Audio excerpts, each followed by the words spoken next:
Hey everyone, so welcome to another episode of Talking Nomads. So today we'll be talking about the COVID-19 pandemic. And uh, just to say this upfront, as you guys all know, this is a very, large issue to cover in one video. So we will definitely be doing weekly videos and updates. And we have two special guests joining at the end of today's video, a couple of medical students who are working in COVID hotspot areas in rural Karnataka. So it'll be great to listen to their insights. Hi, Ratnesh is joining me again for this video. So okay, let's just get started. Pleasure was always Time. large. Yeah, yeah. So as you guys all know, the COVID-19 pandemic started in China sometime in December 2019, and it was not a big deal. It was mostly restricted to the city of Wuhan and the province of Hubei. And the Chinese officials did not anticipate this to be a new kind of virus. They just thought it could be an existing strain of SARS virus, which in 2002 killed about 600 people in China. And it became a global outbreak on a mini scale. So they did not anticipate this to blow out of proportions, but unfortunately, as you guys all know, the virus somehow made its way to each and every country in this globe. I just saw the statistics today. I think around 212 countries, guys, have been impacted by the coronavirus. So it's a global pandemic, and more than 7 million people have been infected so far. 400,000 lives have been lost. The United States, which is the most developed country in the world, have had almost 2 million infections and over 100,000 deaths, which is the worst crisis they have faced since the end of the World War back in 1945. Italy, France, Germany, UK, Spain, all these countries have witnessed significant loss of life, significant infections, and they all struggled initially because no developed country was prepared for this. Most of the hospital beds in Italy, Spain, France had just 10 to 15 ventilators and 10 ICU beds, and they had hundreds of patients coming in, especially the elderly. They weren't able to deal with the virus, but slowly, because of strict lockdown, social distancing, smart government moves, and strict police action, they have been able to contain the spread of the virus, and slowly these European economies are reopening. But on the other hand, there are countries like Singapore, New Zealand, Norway, who have South Korea, who have dealt very well with the virus. I just saw the news today evening saying that New Zealand has become the first country to stop social distancing because they've completely eliminated COVID-19 in New Zealand. So kudos to New Zealand. So let us talk about the situation in India. So in India, as you guys all know, the situation is getting worse day by day. We were one of the first countries to declare a nationwide lockdown, and you guys definitely know what are the consequences of implementing a nationwide lockdown in a country like India. We have 1.3 billion people. Over 270 million people in India still live below poverty. We have the world's highest proportion of daily wage laborers. So locking a country down like India is disastrous for these people. We saw massive migrant movements. People were going back home to their villages. The economy crumbled. The aviation sector, hospitality sector, the manufacturing sector all have witnessed record losses. And as per details from the finance ministry, our economy would be shrinking for the first time since 1980. So it's going to be a tough year, but we were able to keep the infections in check until the Tablighi Jamaat incident, which you guys are all familiar of. So I don't want to politicize the issue. And because of that incident, we suddenly witnessed a spike in cases, and we saw community spread in 13 different states in India. And as of today, and one more thing, guys, before I hand over to Ratnesh. As of May 1st, we only had about I think 50,000 cases in India. And today we have almost 250,000 cases, 250,000 cases. So we have seen almost 200,000 infections over the last, 5 to 6 weeks, which is crazy. And the condition is just deteriorating. Hospitals are struggling to, deal with the influx of patients. And yeah, it's tough times, guys. I think for everyone, not only India, I think for the world, until a vaccine is, discovered for this pandemic. So in this podcast, we will just talk about two questions, and then we'll address the next, in the next week's podcast. So the two questions are going to be answered by Ratnesh. So I'll go on to the first question. So Ratnesh, the first question. So right, we had a 6 week. Now we have been locked down for the last, I think, 2.5 months. We have all been staying home, working from home. So what do you feel? Do you think the Modi government's response was good? Because there are a lot of people who are criticizing Modi government. I just read a post by Mr. Prashant Bhusin saying that India's most expensive Prime Minister is wasting money and his lockdown has completely failed. So what do you feel? Has the lockdown worked? Could you please share your thoughts?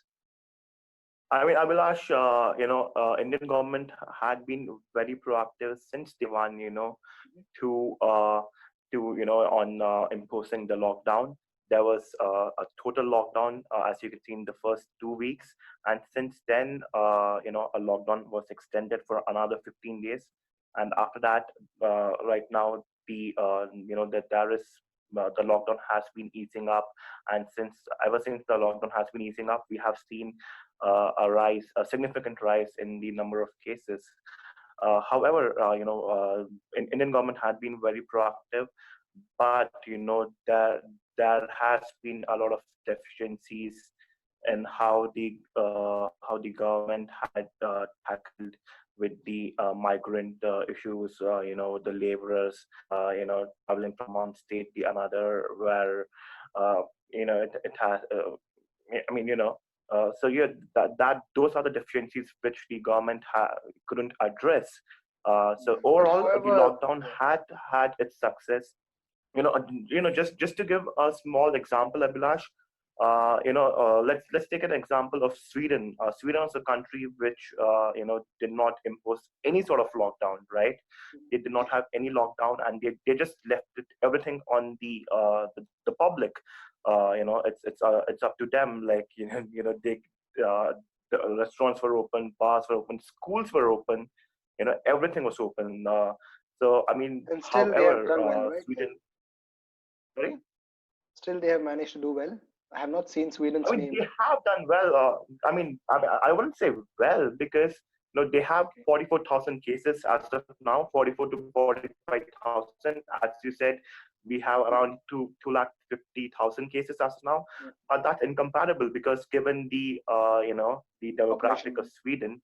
Yeah, But one more thing I would like to highlight, Abhilash, Sweden so far has seen the mortalities, that is around 4,500 people have been affected, have died of, unfortunately, of COVID-19. As of India, I think the death rate today stands around 7,000, around 7,000.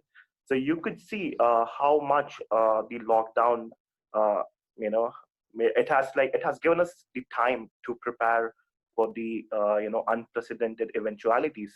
yeah, So yeah. yeah, I mean, the cases are increasing, but the lockdown has definitely given time for the medical system, And to also, prepare and one thing tackle. that Modi critics or Modi haters or anybody does they don't seem to understand is that without the lockdown, we wouldn't be talking about 2,50,000, right, Ratnesh? We possibly would have been talking about 50 lakhs or 30 lakhs. So, And that is unimaginable. and Those guys, figures. we are still a developing Yeah, country and with extremely high population density, like Ratnesh said. So that could be a recipe for disaster if that happened. So I mean, just to highlight, Abhilash, today, mhm, Arvind Kejriwal, the CM of Delhi, yeah, had given a statement where, he, five medical experts in Delhi have given him a report where they have said that only Delhi residents are entitled for the okay, beds at the, the Delhi hospitals, that is Delhi government hospitals. So, oh I my God. mean, that is quite amusing, and that is quite horrific that So that what is. would people staying in the outskirts of Delhi do, right? Yeah. I mean, not in the outskirts. It's like people who are like studying and working, but are Oh from my other God. states.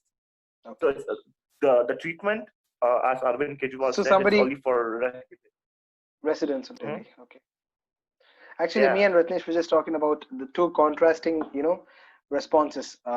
So as Ratnesh said, the lockdown overall has been a success, but the states have implemented the lockdown, interpreted the lockdown, and their efficiencies has varied. So Ratnesh would just like to highlight, he was talking about the differences between Indore, that is Madhya Pradesh, and Telangana. exactly. Ratnesh, if you could just expand upon that. Yeah, so recently, Abhilash, a lot of states, I mean, to name a few, West Bengal, Bihar, and Telangana, Yeah.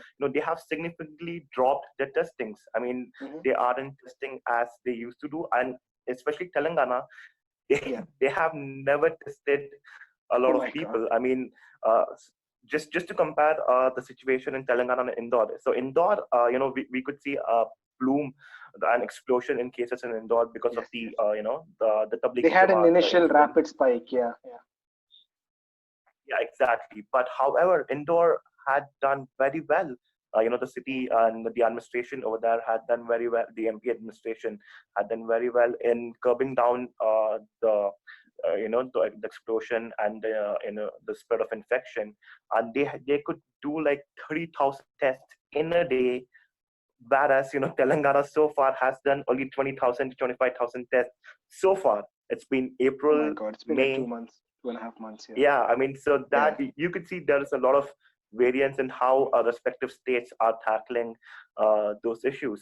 So I Yeah. mean, that's quite ironic to So what to so what so what we both are basically summing up is that we feel that the lockdown was necessary and the lockdown was a success, but in a country like India you cannot expect. We all knew that this is going to happen, and eventually the cases are going to spike. It was just a matter of when, because with our culture, with our population density, we cannot expect people to strictly abide by social distancing rules, exactly. no matter what the government does, no matter how hard the cops try. But all we can do is try and limit the spread, hope for a vaccine, and just hope for the best. And And there's one more uh thing I would like to highlight, Abhilash. yeah. Abhilash, so sorry to interrupt. This one small thing I'd like to highlight without taking too much of the time. You know how vital is the population density? If you look at New Zealand, right? I mean, New Zealand Mhm. have curbed down that there has been no new cases reported. The Mhm. overall population of New Zealand is around 48 to 50 lakhs. Now that's even lesser than the population of Bangalore. Yeah, So yeah, true. yeah, That's yeah. So it's these things apart from the your testing and contact tracing, uh, you know, Mhm. these things definitely Do matter a matter. lot, Abhilash. Sure. Yeah, and like no one talked about this. This is a country called Namibia. I think you Mhm. stayed in South Africa. You spent Yeah, yeah. a I was there for a small couple part of of your years. Yeah, childhood in South Africa. Yeah. yeah. So the country is like north of South Africa. It's called Namibia, and Mhm. this country has so far seen only 24 cases and Wow. zero deaths, right? And So we have a in spite place of to being go. an African, yeah, of course, we wish it's all where we could go. However, but they are also very they are not as densely populated, Yeah, and they have low population density.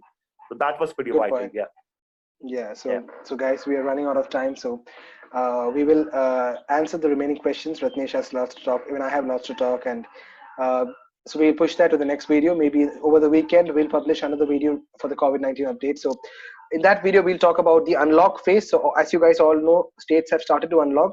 Maybe not IT companies, but most other sectors are coming back to life starting from today, tomorrow. So we'll see how the cases or how the pandemic responds to this unlocking phase, and probably cover that over the weekend. And now, so thank you, Ratnesh, for all your views. And now we'll move on to our guest speakers. So we have Mary and Janki, who are two medical students, final year medical students. I believe they're doing the house urgency, or going to start the house urgency, and they study in a leading medical college in Davangere, which is a semi-urban city in the Indian state of Karnataka. So yeah, hi everyone. So we have Mary and Janki with us. They are medical students, final year, right? Yeah, final Yeah, year medical students who are studying in Davangere, which is a city in Karnataka. So as you guys all know, the situation in Karnataka and Kerala has been deteriorating over the past few days. So these were the two states where the number of COVID-19 cases were not too high during the first week of May, but over the last 3 weeks, there have been more than 1,000 infections in Kerala and more than 3,000 infections in Karnataka. I just read the news yesterday that there were around 400 cases in Karnataka just in a single day. So I just wanted to ask a few questions to Janki and Mary, and hopefully they give us a better insight into the situation there. So first question, so how's the situation in Davangere? I believe Davangere is a semi-urban, semi-rural, place. So how's the situation there? Like, are there a lot of infections? Are there a lot of confirmed COVID-19 cases? See, now actually the situations are fine. Initially, like nobody took any precautions or anything. So there were a lot of cases. Like in between, there was a high surge of cases. Um, Now I think it has become, Yeah, it is kind of under control now, because initially people were not that much aware about what the situation is, because everywhere it was new for everyone. So, but there was a time when people were panicking, because suddenly we had a surge of cases. Around there were 120 cases, and for a town like Davangere, as you said, it's rural, urban, whatever in between. So 120 cases in a small town like this, it did create a hype here, and people were kind of okay that they started abiding the rules, and they were following social distancing to some extent.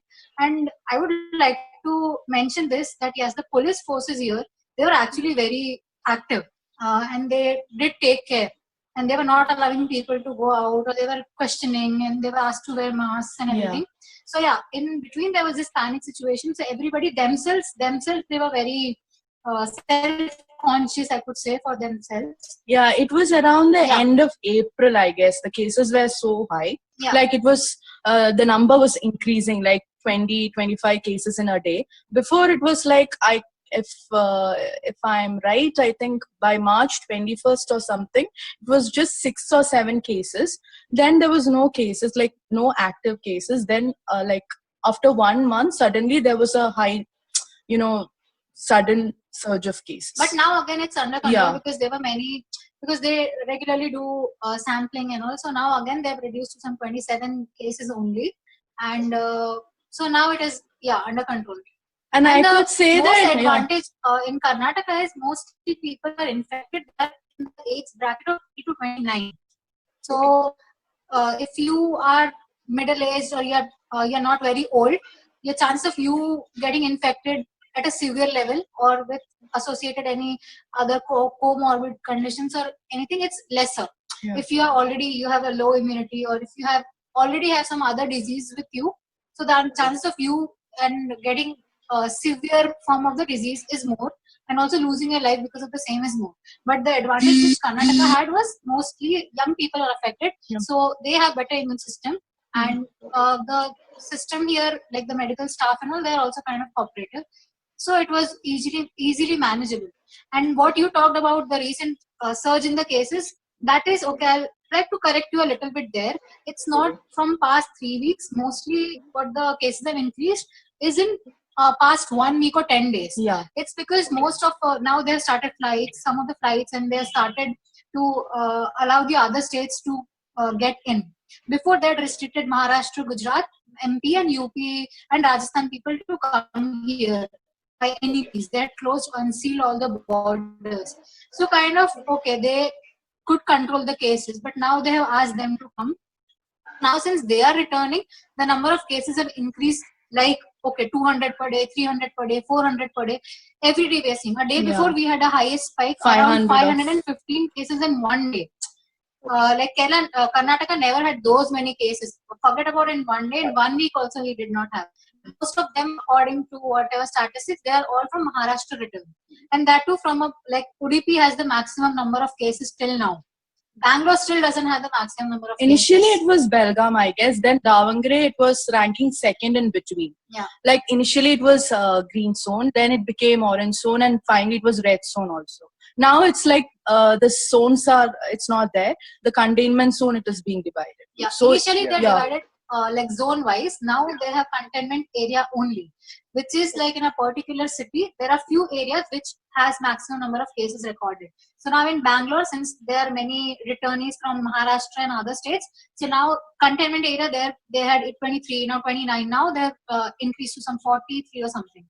So they are also increasing. And mostly it is because of the returnees. I would like to mention that. Okay, thank you. That was quite detailed, that was very detailed, we didn't know about such. That was very, a lot of, Yeah, because in the news, we don't know about all these things. They just report just the number of cases every day, And they are not at the ground level also. Like we also know it because we have our PGs who are cooperative. So we get daily information, like how many cases are being reported. Actually, they're not revealing it outside. They're not sending it. Even the central government was late to reveal the reports, actually. Okay. Okay. A few moments later.